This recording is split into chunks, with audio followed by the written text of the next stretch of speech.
The Apache story. The cabin seemed empty until he saw the woman sleeping on the floor with two starving children. In the twilight, the Apache realized that there was more than abandonment. There was silent survival. At dawn, he returned with firewood and food without saying a word. And that was just the beginning. Subscribe to the channel and discover how honor can be born in the fire lit by silent hands. That night without light, the patrol was just routine for Mateus. Check the traps, observe the riverbanks, and ensure that no intruder approached the Quilombola community's lands. Son of fishermen from Vale de Ribeira, Mateus had taken on the responsibility at 30 years old to protect the territory recognized after decades of struggle. He walked silently among the trees when he noticed a thin line of smoke rising behind the hill. It was strange. The abandoned cabin since the last floods should not have shown any sign of life. He decided to check, holding firmly the machete that was not a weapon, but an extension of his hands calloused by work. He approached with the caution of someone who knows every inch of that land. A half-open door revealed what few would have the courage to face. A woman lying on the packed earth floor, her arms protecting two small children, all with faces marked by what seemed to be days of hunger and fear. There was no food, no proper fire, just an improvised corner where three bodies tried to resist the cold night that descended from the mountains. Mateus froze at the entrance, observing the scene without making noise. The woman did not notice his presence, immersed in a restless sleep. The children, a boy who appeared to be 7 years old and a smaller girl, perhaps 4, were huddled next to their mother's body seeking warmth. He did not wake them. He just looked for a few moments, mentally noting what was missing, and departed as silently as he had arrived. In the community of Remanso, a few kilometers away, everyone was asleep. Mateus entered his wooden house without waking his grandmother Antonia, who was snoring in the hammock in the living room. He separated what he could: some flour, dried fish, medicinal herbs, matches, and a blanket he didn't use. Before dawn, he returned to the abandoned cabin. He found the woman awake, frightened to see him at the door. She tried to get up quickly, positioning herself between him and the children. "Please, we're just passing through. We didn't mean to invade. We'll leave right now," she whispered with a trembling voice, eyes lowered, avoiding contact. Mateus placed the items on the floor without saying a word. He lit the dying fire, put the fish in an old pot he found in a corner, and left the herbs for infusion. The woman watched him, suspicious and confused. The children woke up, wide eyes fixed on the stranger. "My name is Helena," she finally said, when she realized he showed no hostility. "These are João and Clara.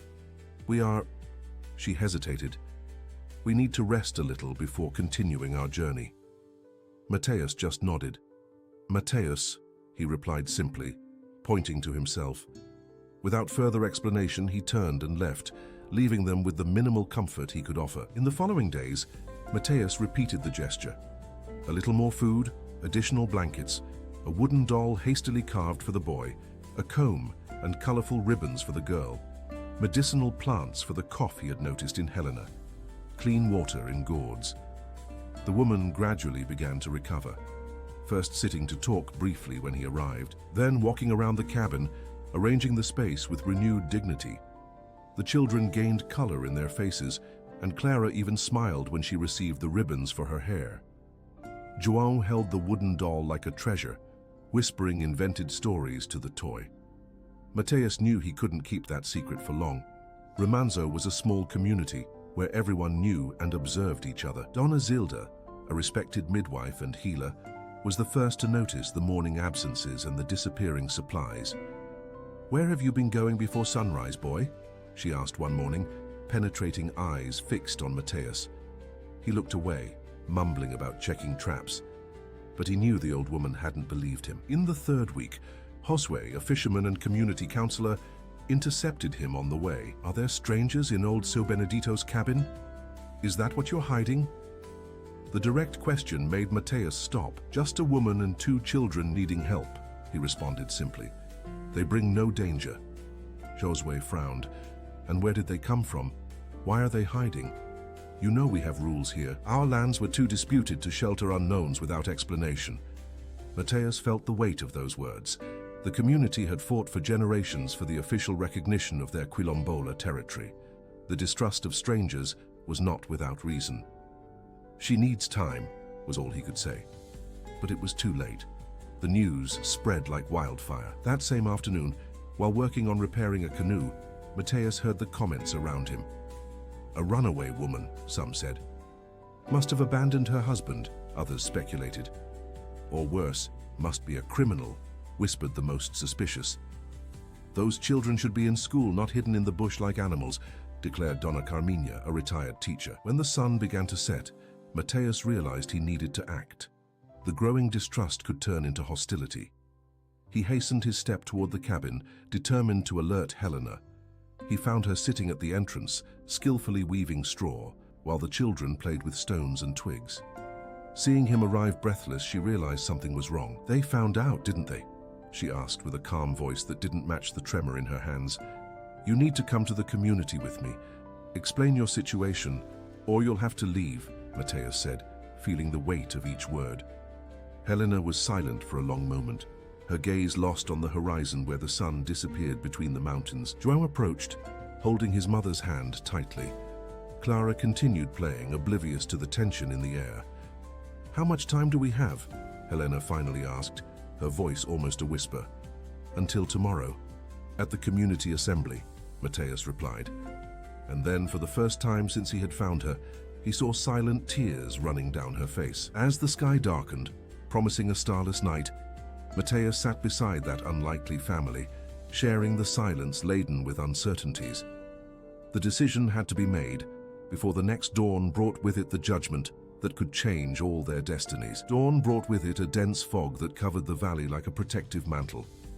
Helena hadn't slept. Mateus noticed this as soon as he arrived at the cabin, finding her already up, washing the children's faces with water from a gourd. Her eyes, though tired, showed a determination that wasn't there the night before. We'll go with you, she said, adjusting the bundle of worn clothes she carried. But I need you to know something first. João and Clara, already fed with the rest of the flour, watched their mother with attentive eyes. Helena took a deep breath before continuing, her hands squeezing the worn fabric of her dress. I fled from El Dorado. My husband, he was a member of the city council. He drank, beat me. When he started hurting the children, her voice failed, but she quickly composed herself. If I'm sent back, he'll find us, and this time he'll have no mercy. Mateus felt the weight of those words. El Dorado was less than 50 kilometers away. The violent husband certainly had connections, money, and power to find them if he wanted. Why Remanso? He asked, intrigued that she had chosen precisely an isolated Quilombola community.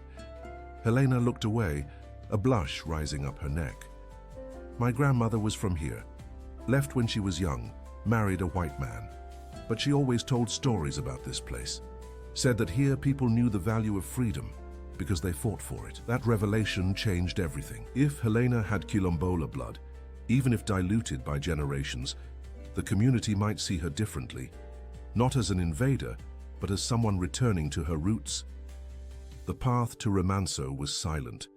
João held firmly to his mother's hand, while Clara, too tired to walk, was carried in Mateus's strong arms. The girl, initially distrustful, now rested her head on his shoulder with the confidence that only children possess. The community was already gathered in the central yard when they arrived. About 40 people formed a semicircle under the shade of the large mango tree, where important matters were traditionally discussed. Seu Joaquim, the oldest of the residents and president of the community association, sat in a carved wooden chair, symbol of his authority. Beside him, Donna Zilda carefully observed the approach of the four. The murmur of conversations ceased when they stepped into the yard. Curious, suspicious, and some openly hostile looks followed their every step. So this is the woman you hid from us, Mateus? Seu Joaquim's voice, although weakened by age, carried the weight of authority. Mateus nodded, carefully placing Clara on the ground. The girl immediately hid behind her mother's legs. Helena and her children need protection, he said simply. And what guarantees us that we're not harboring a criminal or bringing problems to our community? Questioned Donna Carmina, the retired teacher, arms crossed in disapproval. Helena stepped forward, keeping her head high despite the visible tremor in her hands. My name is Helena Souza dos Santos. I fled from a violent husband who threatened my children's lives.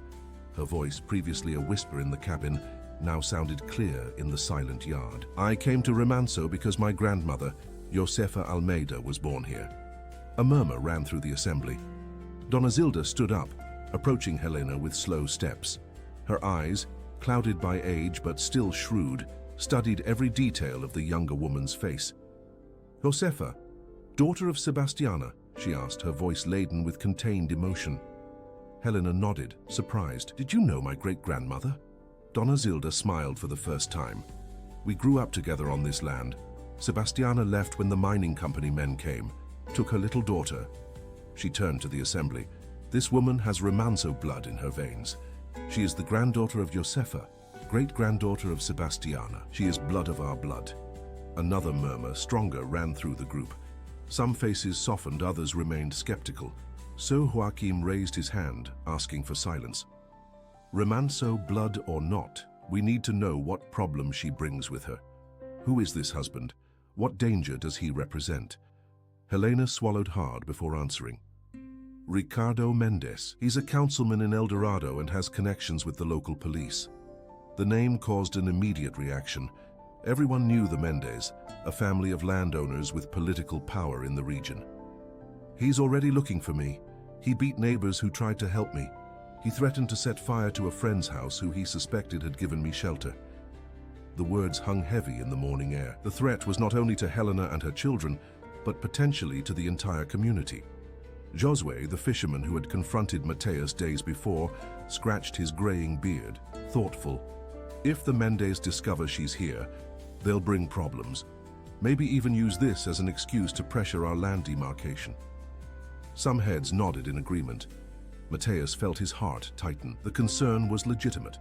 The community had been fighting for years against attempts to diminish their territory, resisting pressure from local landowners and politicians. "Maybe she should continue on her way," someone in the crowd suggested.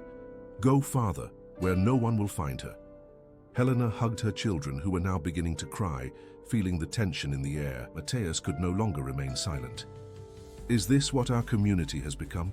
A place that denies shelter to a woman with Quilombola blood, fleeing with small children from violence?" His voice, normally calm, vibrated with indignation. "Our ancestors built Remanso as a refuge for those seeking freedom. Will we deny that now out of fear?" The silence that followed was as heavy as the storm clouds forming on the horizon.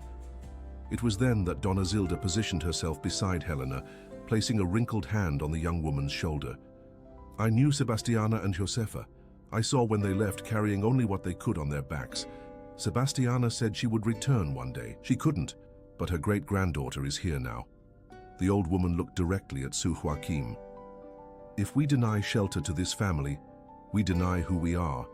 We deny our own history." Su Joaquim closed his eyes for a moment, as if weighing each word heard.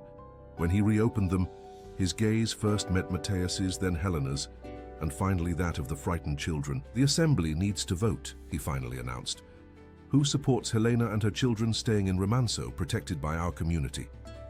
The silence seemed endless as people looked at each other, undecided. It was Josue who first raised his hand, surprising everyone.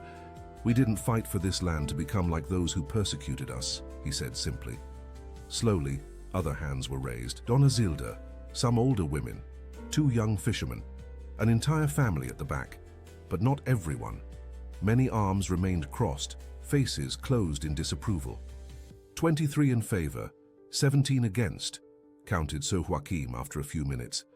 The majority decides Helena and her children can stay. A collective sigh ran through the yard.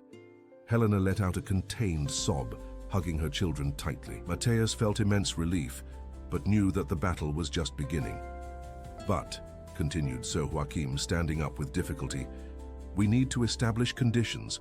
First, she will be under the responsibility of the one who brought her."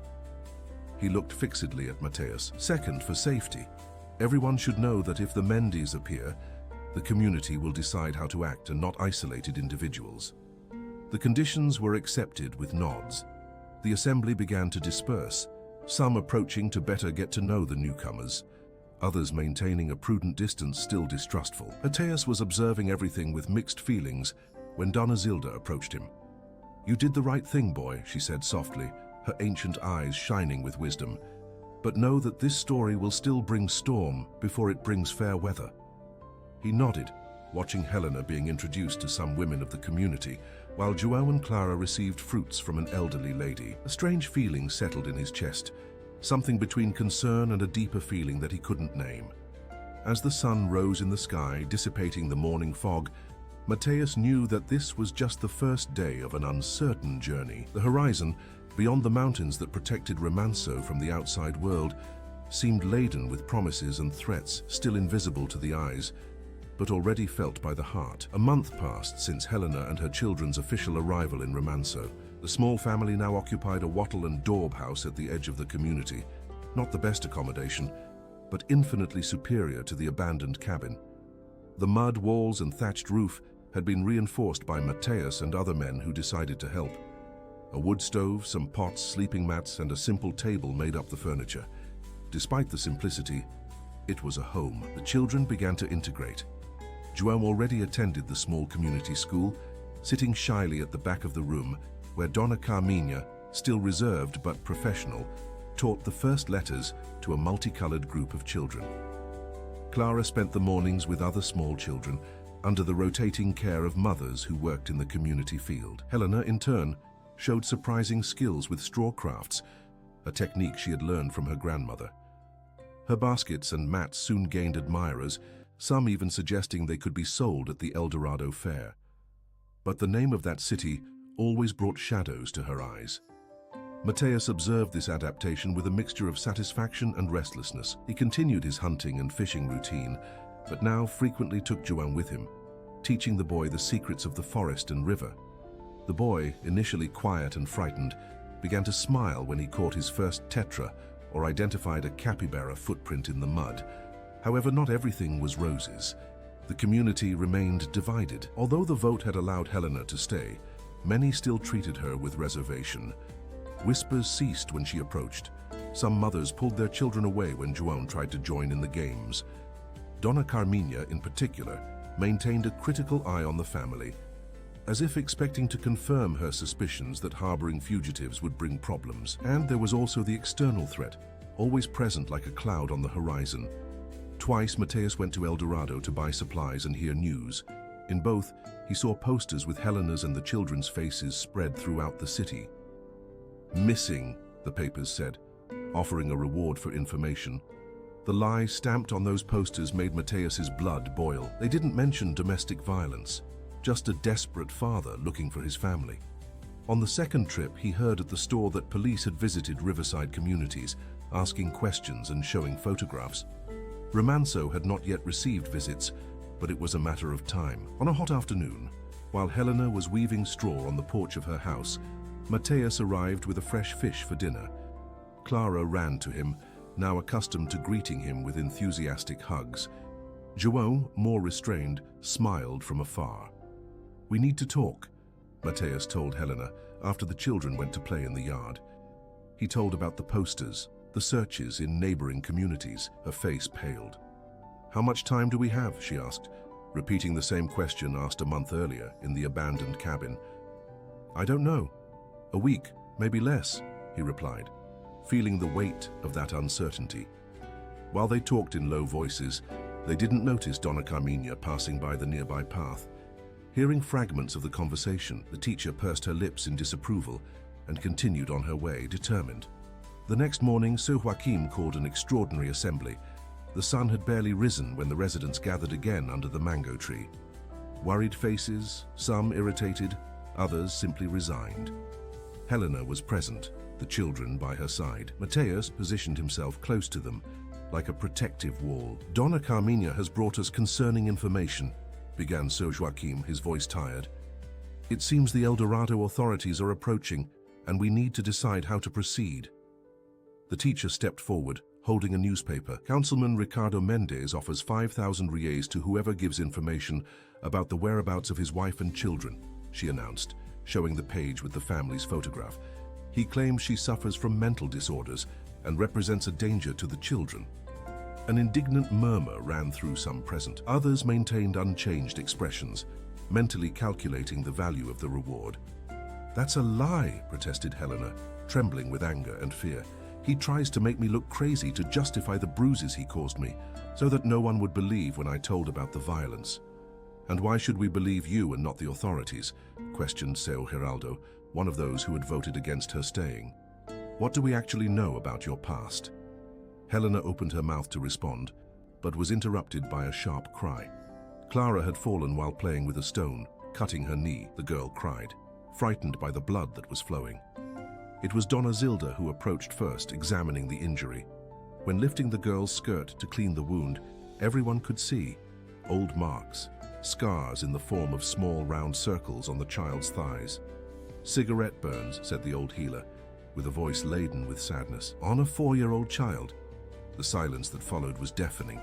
Helena hugged her daughter, silent tears streaming down her face. João approached his sister, his gaze distant like someone reliving painful memories. "He did that when he drank," said the boy, breaking his habitual silence. "He said we were too noisy, that we deserved to learn." His childish voice, reporting horrors with the naturalness of one who lived them as routine, fell like a stone in the middle of the assembly.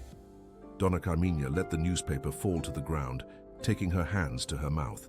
Even the most skeptical seemed shaken. "If we hand this family over, we will be sending these children back to hell," said Mateus, his grave voice cutting through the silence. "Is that what we want to carry on our consciences?" So Joaquim sighed deeply. "The issue is not simple. If the authorities come here, we can all face problems. Our land demarcation is still in the final process. A conflict with the police or with an influential politician can compromise everything we've fought for." It was a real dilemma. The survival of the community versus the protection of a family. Collective rights against individual rights. The heavy silence was broken by Helena's trembling voice. "We will leave. Today. I don't want to cause more problems to those who welcomed us." She pressed the children against herself. "We thank you for the roof, the food, the time of peace you gave us."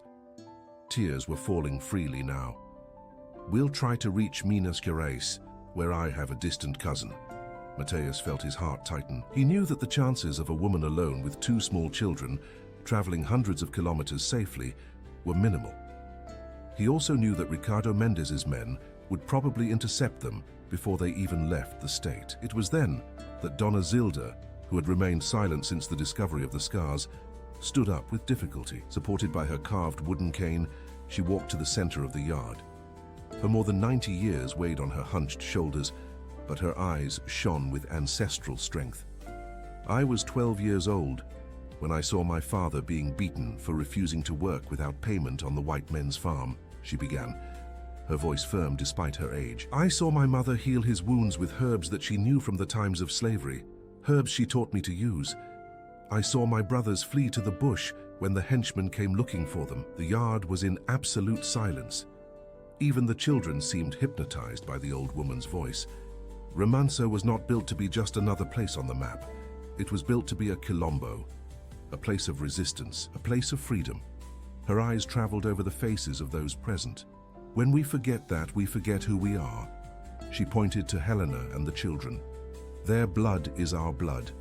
Their pain is our pain. If we abandon them, we abandon our own history." The words hung in the air, heavy with meaning.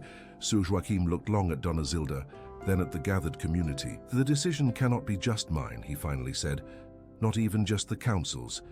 Each of us needs to choose what kind of community we want to be." Josue, the fisherman who had surprised everyone by supporting Helena the month before, stepped forward. "I have an idea," he said, scratching his graying beard, "but it will require courage and unity."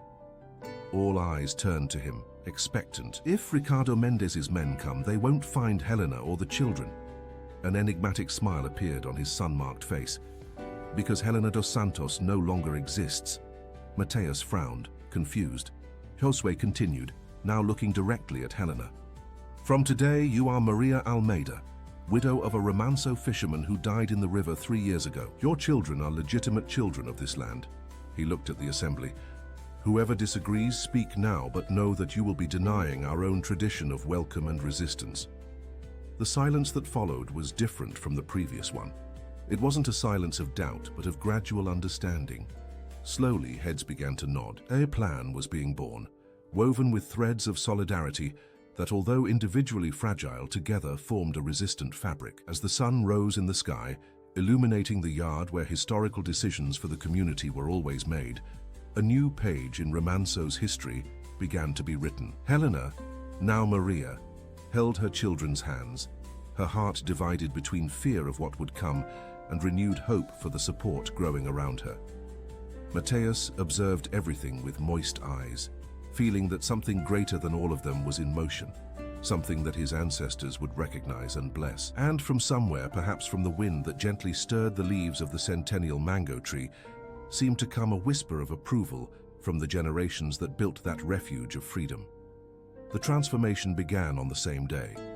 Helena's house was completely modified. The entrance changed position, a porch was added in front, the internal walls were reorganized. Men and women worked together, moved by a common purpose that seemed to have dissolved old suspicions. Old documents were carefully altered in the records of the community association. A symbolic grave was prepared in the small cemetery with the name of a fisherman who had never existed. Antonio Almeida, deceased 3 years ago. João and Clara were officially enrolled in school as children of Maria Almeida, born in Romanzo. Photographs were taken and artificially aged, showing Maria at community festivities from previous years. Helena's and the children's clothes were exchanged for typical community pieces. In just 3 days, a new identity had been created, with sufficient details to convince external observers. Maria quickly learned the history of her fictional deceased husband, the particularities of her new identity, the names of relatives she had never known, but who now were part of her constructed genealogy. On the 4th day after the assembly, the inevitable happened. 2 police cars and a private pickup truck stopped at the community entrance. 6 men got out. 3 uniformed police officers, 2 in civilian clothes who seemed to be private security, and a well-dressed middle-aged man with a councilman badge on his chest. Ricardo Mendes had arrived personally. The news spread quickly. The men were asking about Helena Santos and 2 missing children. They showed photographs, offered rewards for information. So Joaquim received them with the dignity of a community leader, inviting them to talk under the mango tree. Mateus watched from afar, his heart racing, while Maria, as everyone now called her, remained hidden with the children in Dona Zilda's house in the center of the community. "We're looking for my wife and my children," explained Ricardo Mendes, his polite voice contrasting with his cold eyes. "We have information that they may be in this region. She suffers from mental problems. She took the children out of school, abandoned medical treatment. We're concerned about their well-being." So Joaquim listened patiently, his face impassive. "I understand your concern, Councilman, but I can assure you that we haven't seen anyone with those characteristics around here. We're a small community. We all know each other." Ricardo smiled without humor. "With all due respect, sir, we would like to verify personally. We have a judicial warrant for search." He showed an official paper, stamped and signed. The police seemed uncomfortable, but determined to follow orders. During the following hours, the community lived in silent tension while the men visited each house, each shed, each space where someone could hide. When they arrived at Maria's house, they found a widow wearing typical clothes sitting with her children, weaving a straw basket. The physical resemblance was undeniable, but the hair now braided differently. The traditional quilombola clothes, the calm behavior of someone who is at home. Everything contributed to an image completely different from the woman on the posters. "Good afternoon," greeted Maria without raising her eyes from her work. "How can I help you, gentlemen?" Ricardo Mendes looked at her for a long time, eyes half closed. For a terrible instant, Mateus, who was watching from the door, was certain that all was lost. But then, one of the children, Clara, now called Anna, ran to the table, speaking animatedly in the local dialect she had learned from the other children. "Mum, I finished helping Grandma Zilda with the herbs. She said I'll be a healer like her one day." The man blinked, momentarily confused. João, now Pedro, continued drawing calmly, as if the presence of armed strangers was routine. Ricardo approached, examining the boy's features. "What are you drawing, kid?" he asked, his voice suddenly gentle. "The river," replied Pedro simply, pointing to a drawing where a canoe and fish were clearly visible. "It's where my father went fishing when the storm took him." The councilman stepped back, looking again at Maria. "Have you lived here long, ma'am?" he asked, studying her face. "I was born in Romanzo," she replied, finally raising her eyes to face him. "Like my mother and my grandmother before me." There was a silent challenge in that look, a courage born not only from fear, but from the collective strength that now supported her. Ricardo seemed uncomfortable under that gaze. He turned abruptly and left, followed by the police and security guards. But they didn't leave. The search continued throughout the community, every corner being scrutinized. They interrogated young and old, offered money for information, made veiled threats of future problems for the land demarcation. No one yielded.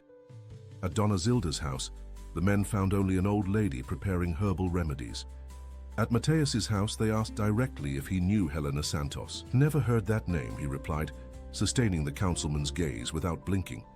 When night began to fall, it became clear that the search had been fruitless.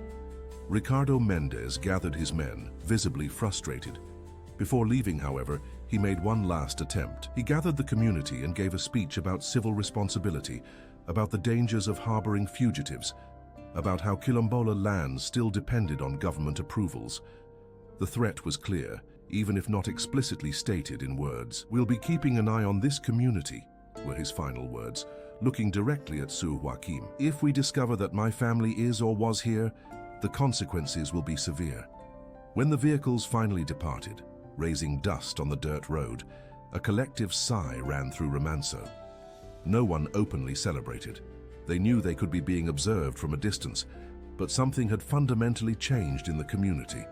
That night, a silent meeting took place at Sir Joaquim's house. Maria and the children, Mateus, Donna Zilda, Josue, and other community leaders gathered to assess the situation. "He will return," said Maria, her voice low but firm. "Not today, not tomorrow, but eventually. Ricardo doesn't easily give up what he considers his property." Mateus nodded, concerned. "We need to be prepared. Perhaps we should strengthen the community entrances, organize an alert system." Sir Joaquim raised his hand, gently interrupting. "That would transform Remanso into a place of constant fear. It's not what we want for our children, for our future." He looked at all those present one by one. What protected us today wasn't weapons or walls. It was our unity, our shared history. Donna Zilda, sitting in the darkest corner of the room, smiled. "That's always how we survived. Not fighting alone, but together. Not hiding the truth, but transforming it into a new truth." Her ancient eyes shone with ancestral wisdom. "Maria isn't hiding among us. Maria is one of us now." In the weeks that followed, life in Remanso gradually returned to normality, a new normality. Maria and her children were no longer a novelty, but an integral part of the community. Pedro fished with the other boys. Ana learned from Donna Zilda the secrets of medicinal plants. Maria's crafts began to be sold at regional fairs, bringing income to the family and recognition to the community. Mateus remained close, not just as a protector, but as someone who, little by little, discovered deeper feelings. The discreet visits became more frequent, the conversations longer, the smiles more meaningful. The children anxiously awaited him, running to his arms when he arrived. On a Sunday afternoon, 3 months after Ricardo's visit, the community celebrated the feast of São Benedito, patron of blacks and quilombolas. Drums sounded, food was shared, children ran freely around the yard. Maria, wearing a traditional white dress, danced with Ana in her arms, while Pedro tried to follow the rhythm of the drums by clapping. Mateus observed from a distance, leaning against a tree, when Donna Zilda silently approached. "She has blossomed like plants after the rain," commented the old woman, following his gaze. "And you too, boy. Your eyes shine differently now." Mateus smiled, without denying the obvious. "I'm afraid of the future, Donna Zilda. Ricardo is still out there. The threat continues." The elder nodded, understanding. "Fear will always be there. It's part of who we are, of our history. But see," she pointed to the gathered community, celebrating, sharing food and music. "This is stronger than fear. This is what has kept us alive for generations." In the center of the yard, Maria was now chatting animatedly with Donna Carminha, the same teacher who previously distrusted her. The two laughed, watching Ana try the first steps of Yongo, a traditional dance being taught to the children. Pedro had joined other boys playing small drums, his face illuminated by the joy of belonging. "Go," said Donna Zilda, gently pushing Mateus. "Life is too short to be lived in the shadows." He walked to Maria, extending his hand in silent invitation to dance. She accepted, a soft blush coloring her cheeks. as they danced under the starry sky to the sound of drums that told ancestral stories. Something solidified, not just between them, but in the entire community, a certainty that together they were stronger than any threat. 6 months later, news reached Remanso. Ricardo Mendes had been defeated in the municipal elections after corruption allegations. His power was diminishing, as was his obsession with finding the family. A year later, Maria and Mateus formalized their union in a simple ceremony, blessed by Dona Zilda and celebrated by the entire community. Pedro, now 8 years old, proudly carried the rings. Ana, at 5, scattered flowers along the way. Maria's house was expanded to accommodate the new family with everyone's help, and on the newly constructed porch, a discreet sign announced Remanso Crafts, baskets and braids. The products, made by Maria and other women in the community, began to gain recognition beyond local borders.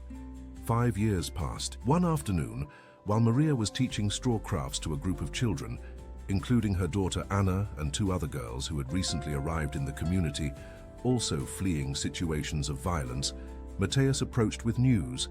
Ricardo Mendes had moved to another state, after losing practically everything in judicial processes. The threat that had hung like a shadow finally dissipated. That night, gathered around the fire where stories were told and memories preserved, Sir Joachim, now very old but still respected as the voice of wisdom, asked to speak. When our ancestors built this place, they didn't know what the future would bring. They only knew they needed a refuge, a place to be free, to live with dignity. His gaze traveled over the attentive faces. Each generation faces its own challenges. Ours was tested, and we responded as true quilombolas. Dona Zilda, seated beside him, nodded in silence. Her more than 95 years weighed on her shoulders, but her eyes still shone with the same intensity. Maria, continued Sir Joachim, you arrived here as Helena, carrying the weight of fear and pain. You transformed into part of our history, and transformed us too. He looked at the children, at the young people, at the adults and elders gathered. This is the true strength of Remanso. Not just protecting our own, but growing, learning, transforming, without losing who we are. Maria, seated between Mateus and her children, now teenage and pre-teen, felt silent tears streaming down her face. Thank you for giving me more than shelter, she said, her voice choked with emotion. For giving me a home, a history, a future.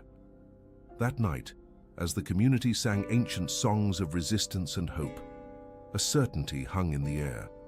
The story of Remanso, of refuge, solidarity, and transformation, would continue to be told for generations. And in each version, there would always be the account of how a woman who slept on the floor among ashes came to walk with her head held high, not just surviving, but flourishing.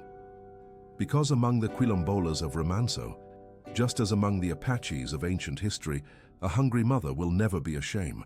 She is a seed that, when protected, germinates and strengthens all the land around her. You have just followed a journey of transformation and resistance, inspired by ancestral traditions. If this narrative touched your heart, don't keep that emotion just for yourself. Leave your like, subscribe to the channel, and share in the comments which moment most stirred your emotions. Just as the Remanso community strengthened through unity, our community of storytellers and listeners also grows when we share our experiences. Until the next story.